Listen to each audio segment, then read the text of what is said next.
প্রেমিকাকে বাড়ি থেকে ডেকে নিয়ে গিয়ে যৌন নির্যাতনের পর খুন করার অভিযোগ উঠল প্রেমিক সহ বেশ কয়েকজনের বিরুদ্ধে। বিস্তারিত আলোচনা করছি। ঘটনাটি ঘটেছে বারুইপুর থানা এলাকায়। পরিবার সূত্রে জানা গিয়েছে গত দুদিন ধরে নিখোঁজ ছিলেন ওই নির্যাতিতা। দুদিন পর বাড়ির কাছাকাছি একটি জলাশয় থেকে দেহ ভাসতে দেখে এলাকার মানুষ। পুলিশকে খবর দেওয়া হলে পুলিশ এসে দেহটিকে উদ্ধার করে ময়না তদন্তের জন্য পাঠিয়েছে। এই ঘটনায় ধর্ষণ করে খুনের অভিযোগ তুলেছে পরিবারের সদস্যরা। অভিযোগের ভিত্তিতে ঘটনা তদন্ত শুরু করেছে পুলিশ।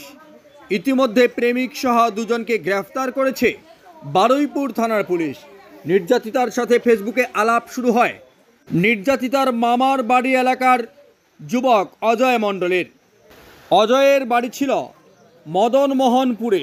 নির্যাতিতার পরিবার নরেন্দ্রপুর থানার কুড়িগাছি এলাকায় থাকত। আরও জানা গেছে অভিযুক্তের বাড়ির কাছাকাছি নির্যাতিতার মামার বাড়ি।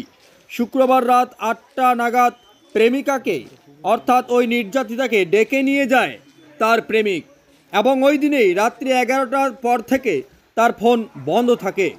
ঘটনার পর প্রথমে থানায় নিখোঁজ ডায়েরি করে পরিবারের সদস্যরা। রবিবার বাড়ির পাশের জলাশয়ে মৃতদেহ ভাসতে দেখে এলাকার মানুষ। ঘটনার খবর দেওয়া হয় পুলিশকে এবং পুলিশ এসে দেহটিকে উদ্ধার করে ময়না তদন্তের জন্য পাঠিয়েছে। ঘটনার তদন্ত শুরু করেছে বারুইপুর থানার পুলিশ। আমরা তো এখানে ছিল না, মামার বাড়ি এসেছিল।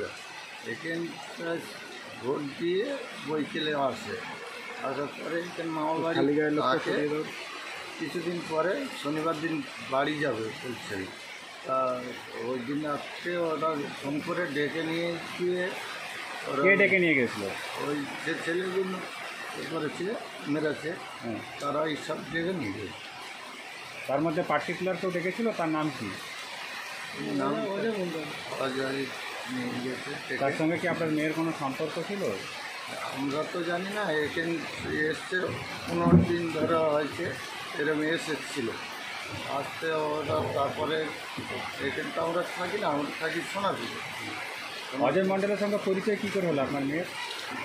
ওই এখন ফেসবুকটা চলে, ওতে থেকে এখানে তো ও থাকে না, সোনারপুরে থাকে সব। মেয়েও থাকে ওই শুধু মামার বাড়ি ওই ওর দিদিমা নিয়ে এসছে। নিয়ে আসার পরে ও তখন ছিল এই অবস্থা। এবার আমরা তো খবর পেয়ে চলে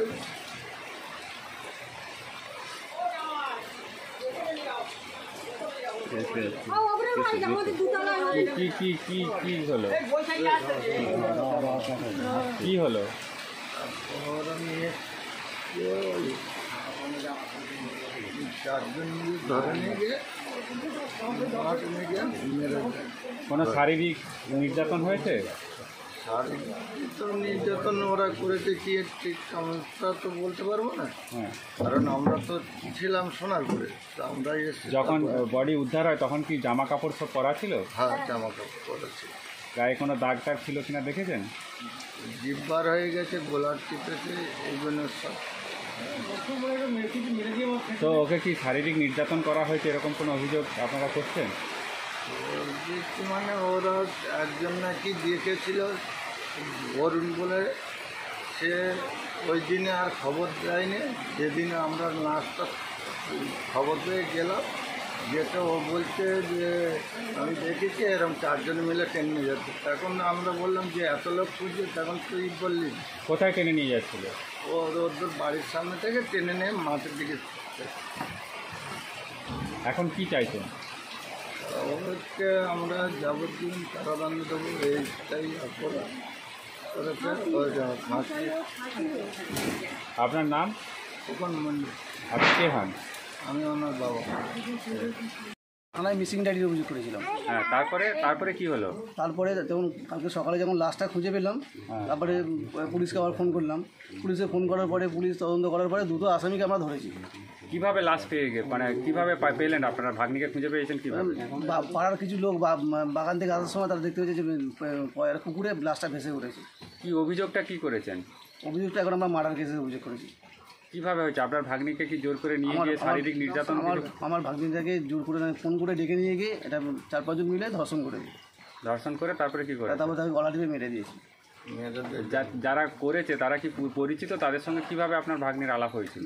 এটা তাদের সঙ্গে ফোনে আলাপ হয়েছিল, মানে ফেসবুকের মাধ্যমে? ফেসবুকের মাধ্যমে আলাপ হয়েছিল। এখন কি চাইছেন? এখন চাই তো শাস্তি চাইছি ওদেরকে।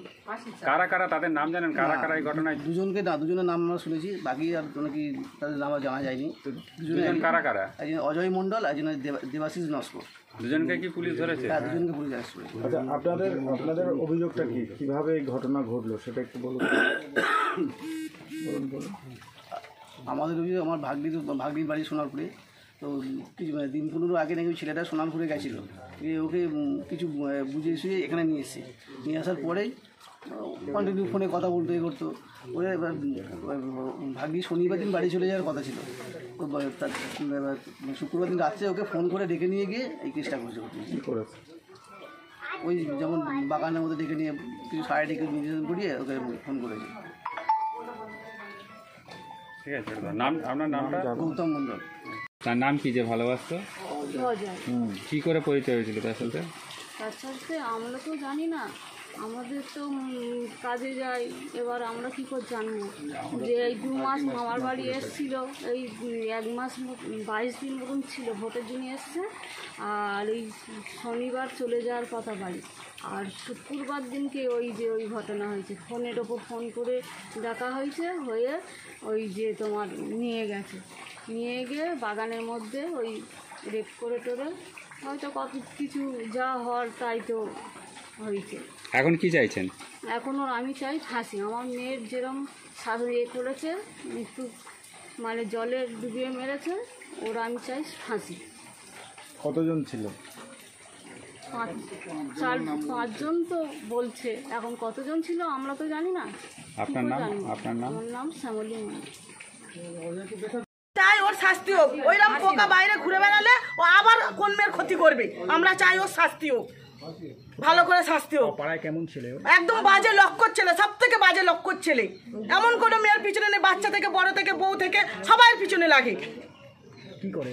কিছুই করে না, আবারাগিরি করে। কি করবে? গাঁজা খায়, নেশা করে, আবারাগিরি করে ঘুরে বেড়ায়। সব থেকে বাজে লক্ষ্য ছেলে, সবার সাথে নোংরামো চোখে দৃষ্টি দেখে, নোংরামো চোখে দেখে। ও ভালো, ও শাস্তি হোক আমরা চাই। মহিলাদের টোনটিটকারি করে? হ্যাঁ, সবার সাথে করে। খারাপ নোংরামো কথা বলে বেড়ায়। সব মেয়েদের পরে আসবে, সব মেয়েরা করে দাঁড়িয়ে থাকবে, টোনটিটকারি মারবে। সাইকেল নিয়ে যাবে, সাইকেলের সামনে অবধি দাঁড়িয়ে থাকবে। এরকম আপনারা কি চাইছেন? আমরা চাইছি ওর শাস্তি হোক, এমন শাস্তি হোক যেন ওই পোকা বাইরে না ঘুরে বেড়ালো। ওই পোকা বাইরে ঘুরে বেড়ালে আবার কার ক্ষতি করবে? 10 বছর পরে হলেও ক্ষতি করবে।